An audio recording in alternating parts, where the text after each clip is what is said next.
Bismillahirrahmanirrahim. Assalamualaikum warahmatullahi wabarakatuh. Perkenalkan, nama saya Muhammad Syafiq. Di sini saya sebagai guru mampu biologi di kelas SMA kelas 10. Di sini saya menggunakan Canva sebagai media pembelajaran dan CapCut untuk memvideo pembelajaran. Baik, langsung saja. Yang pertama itu tujuan pembelajaran. Jadi tujuan saya membuat pembelajaran ini adalah untuk peserta didik mampu mengidentifikasi faktor-faktor penyebab perubahan lingkungan. Kemudian peserta didik mampu menganalisis dampak perubahan lingkungan. Jadi maksudnya itu diharapkan Anda semua bisa mengidentifikasi faktor apa saja sih yang membuat perubahan suatu lingkungan. Yang kedua itu dapat menganalisis dampak perubahan lingkungan. Jadi misalkan kayak perubahan lingkungan itu berdampak pada apa saja. Semoga bisa dipahami dalam video pembelajaran ini. Baik, lanjut yang kedua. Itu pertama itu ada definisi lingkungan. Definisi lingkungan menurut para ahli merupakan semua benda dan daya serta kondisi termasuk di dalamnya manusia serta tingkah laku pembuatannya terdapat dalam ruang di mana manusia berada dan mempengaruhi kelangsungan hidupnya serta kesejahteraan manusia.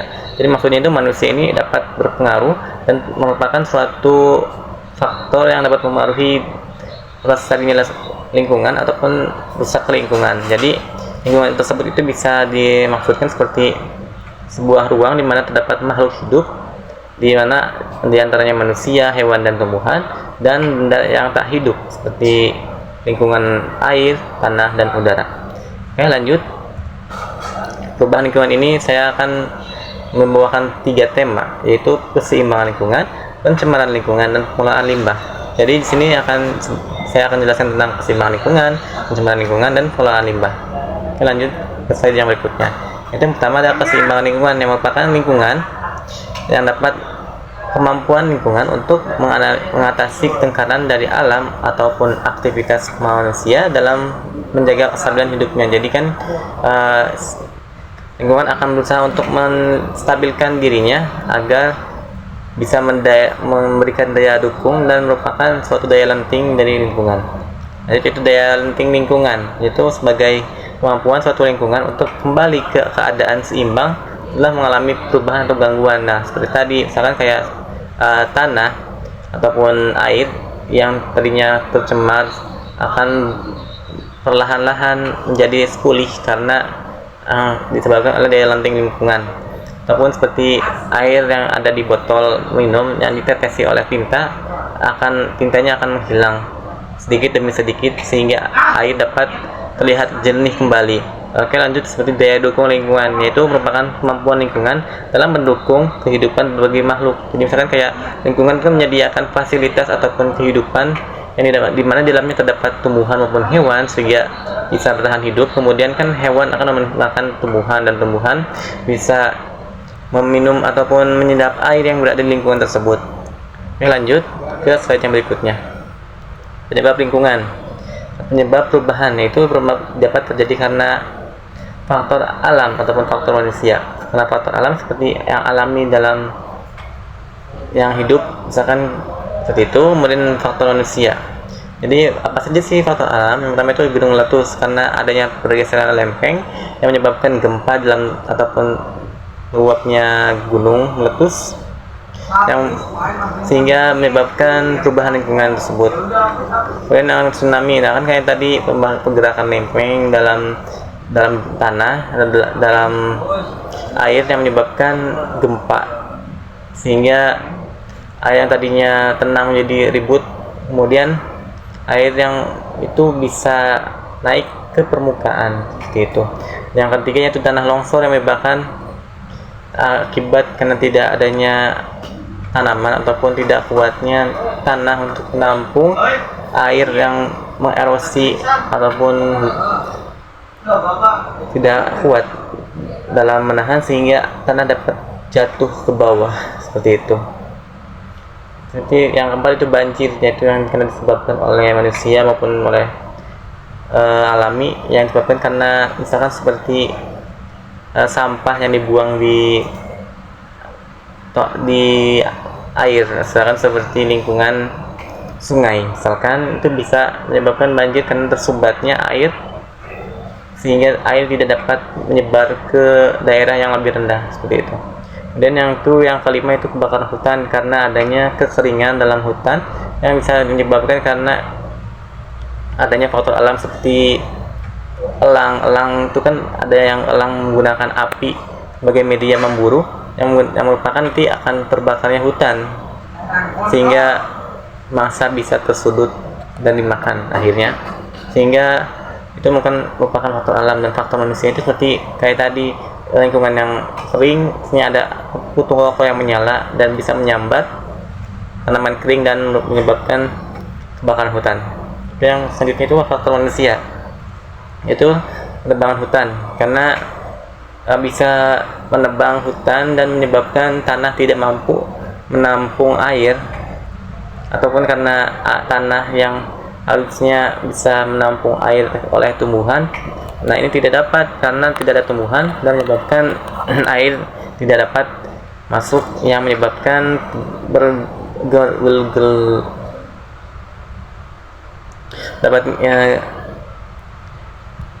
tidak dapat menampung sehingga airnya tidak bisa masuk yang menyebabkan air harus banjir ataupun menggelenang.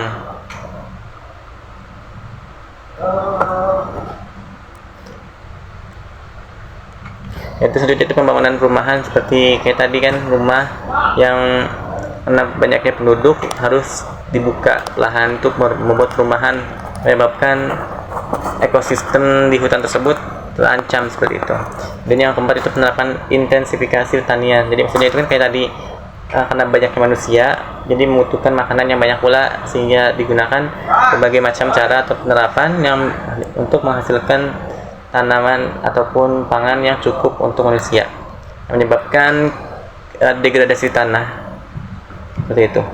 Lanjut ke pencemaran merupakan masuknya zat atau energi, unsur ataupun komponen lain ke dalam lingkungan yang menyebabkan ketidakseimbangan lingkungan dan dapat menyebabkan penurunan kualitas lingkungan. Nah, di sini disebabkan oleh polutan yang merupakan zat atau yang dapat menyebabkan polusi atau pencemaran. Jadi pencemaran ini disebabkan oleh adanya polutan yang masuk ke lingkungan tersebut. Seperti asap rokok yang mengepul, itu bisa menyebabkan pencemaran udara seperti itu. Kemudian tanda-tanda lingkungan tercemar itu yang pertama ada kadar polutan tinggi, yang seperti tadi yang rokok itu kan polutan tinggi dan terlihat asapnya, sedangkan udara itu tidak terlihat. Nah, itu kan konsentrasi tinggi yang berdifusi ke lingkungan yang menyebabkan pencemaran lingkungan. Kemudian daya dukung lingkungan menurun, seperti tadi kan yang tadinya si hewan ini dapat hidup di suatu lingkungan ini menjadi tidak mampu hidup karena lingkungan tidak mendukung kehidupan. Kemudian makhluk hidup terganggu, karena menurunnya daya dukung lingkungan sehingga makhluk hidup terganggu dan membuat makhluk hidup harus pindah dari lingkungan tersebut. Kemudian berdasarkan sifat pencemarannya itu pencemaran kimiawi yang merupakan zat organik dan anorganik. Jadi zat yang bisa diuraikan dan zat yang tidak bisa diuraikan. Seperti kan kayak tadi, organik kan misalkan kayak tanah dimasuki oleh misalkan seperti daun, itu kan bisa diuraikan, sedangkan kayak sampah plastik tidak bisa diuraikan. Kemudian pencemaran fisika itu dari zat padat sampah, zat cair seperti limbah, dan gas atau asap. Jadi zat padat sampah padat misalkan sampah organik dan sampah anorganik, cairan limbah misalkan limbah domestik ataupun sabun ataupun yang namanya kegiatan domestik. Kemudian gas atau asap rokok misalkan seperti itu. Kemudian pencemaran biologis disebabkan oleh pencemaran oleh mikroorganisme yang seperti protista atau protozoa, virus dan bakteri. Misalkan seperti yang namanya COVID-19 seperti dulu, itu kan terjadinya pandemi internasional itu kan karena adanya pencemaran oleh virus COVID-19, karena 19 itu disebut dari 2019 dan virusnya itu disebut coronavirus. Kan bakteri, misalkan kayak namanya fermentasi itu kan karena ada banyak bakteri, tapi itu bakteri yang baik, jadi bisa dikonsumsi untuk kesehatan. Kemudian misalkan tempat terjadinya itu ada air, tanah, udara, dan suara. Nah, itu bisa disebutkan seperti itu. Lanjut ke slide yang berikutnya. Pertama itu pencemaran air. Itu pencemaran secara kimia, yaitu BOD, biological oxygen demands. Jadi maksudnya seperti oksigen yang ada di suatu lingkungan dengan COD dan DO. Jadi oksigen yang terdapat pada suatu zat, kemudian ada pH. pH itu bisa mempengaruhi kehidupan. Misalkan kamu memasukkan ikan ke dalam pH yang basa atau asam, yang membuat ikan itu tidak mampu dan dapat mati karena tidak sesuainya pH, seperti itu. Kemudian ciri pencemaran secara fisika, yaitu dari warnanya, bau, rasa, temperatur, dan kekeruhan. Jadi kan kalau pencemaran itu bisa menyebabkan bau tak sedap, warnanya keruh, rasanya tidak sedap, temperaturnya tidak sesuai, dan kekeruhannya jadi bisa terlihat dari keruh. Biasanya kan hasilnya jernih, ini menjadi keruh, seperti itu.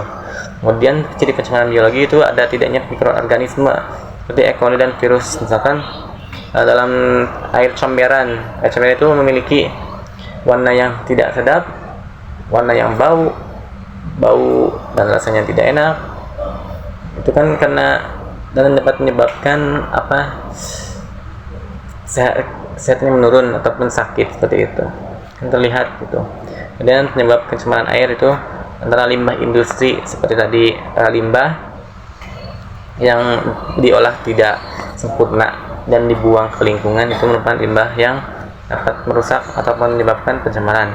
Kemudian limbah pertanian seperti yang namanya limbah pestisida yang berlebihan yang menyebabkan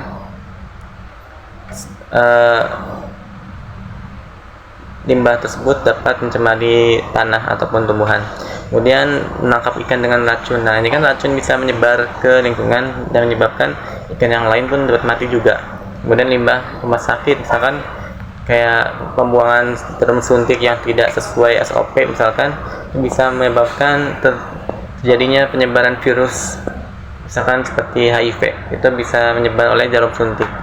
Dan itu selanjutnya itu peternakan karena erosi, seperti itu. Jadi dipertanyakan kayak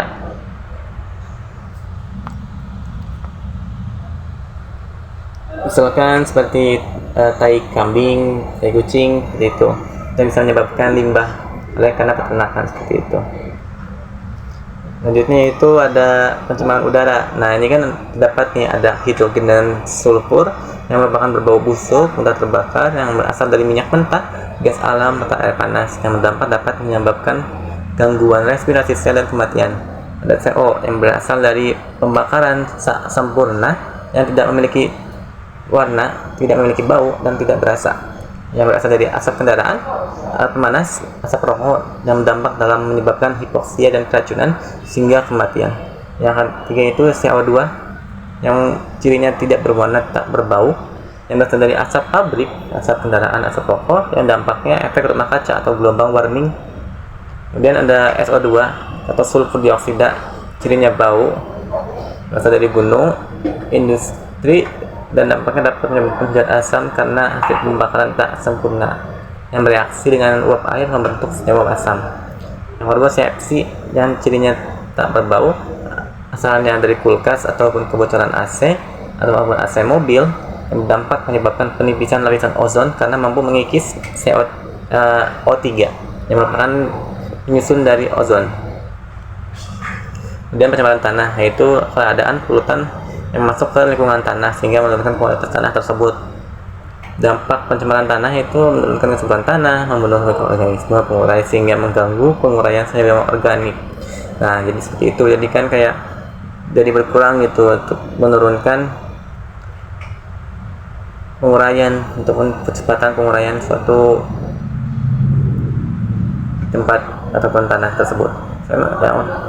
Misalkan sumbernya itu pencemaran dibagi limbah domestik yang setiap memungkinkan penduduk, misalkan seperti sampah organik ataupun anorganik maupun air limbah seperti itu. Dan limbah industri yang berasal dari pengolahan zat industri yang mendapat zat padat, lumpur atau bubur. Jadi kan kayak dihasilkan lumpur dan dibuang ke saluran pembuangan misalkan seperti itu. Dan limbah pertanian yang berasal dari pestisida atau DDT yang digunakan oleh petani. Oke, lanjut ke limbah dan penanganannya. Limbah terbagi menjadi limbah organik, limbah anorganik, dan limbah B3. Limbah organik merupakan limbah yang mudah diurai oleh proses alami karena terdiri dari bahan yang berasal dari tumbuhan dan lingkungan. Dan jadi organik ini bisa terurai gitu. Terurai kayak nasi, misalkan nasi itu kan akan membusuk dalam 2 hari gitu. Penanganannya itu dengan sebagai makanan ternak, misalkan nasi basi itu bisa dimakan oleh ayam misalkan. Kemudian fermentasi kompos misalkan digunakan untuk tumbuhan, dan pembuatan biogas untuk bisa digunakan seperti gas alternatif gas untuk kehidupan seperti itu. Kemudian ada limbah anorganik yang tidak dapat diuraikan secara alami dalam waktu yang lama. Jadi si tanah itu tidak mampu mengurai si sampah tersebut dalam waktu yang cepat. Itu karena itu seperti sanitary landfill ataupun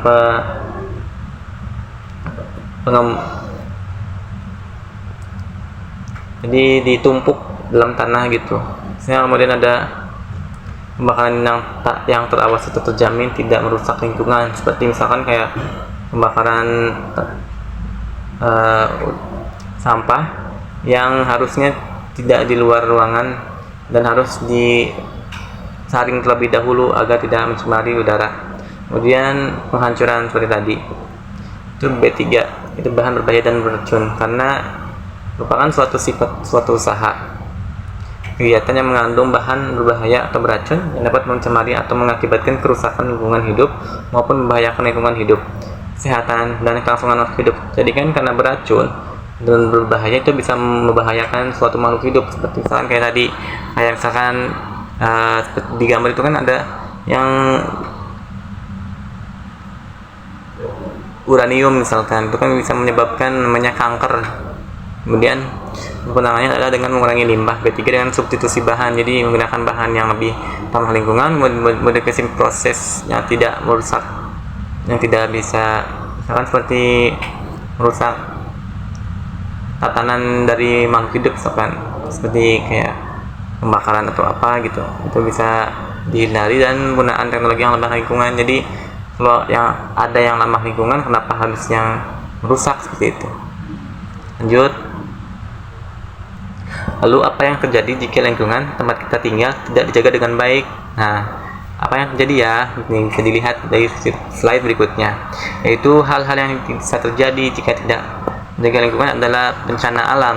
Karena bencana alam ada macamnya, seperti banjir. Banjir jadi karena manusia tidak menjaga kebersihan dengan baik, membuang sampah sembarangan yang membuat sampah tersebut dan menyumbat gitu, misalkan kayak menyumbat saluran, itu seperti sampah menyumbat saluran yang menyebabkan air tidak tersalur ke saluran tersebut, yang menyebabkan air dapat membanjir seperti itu.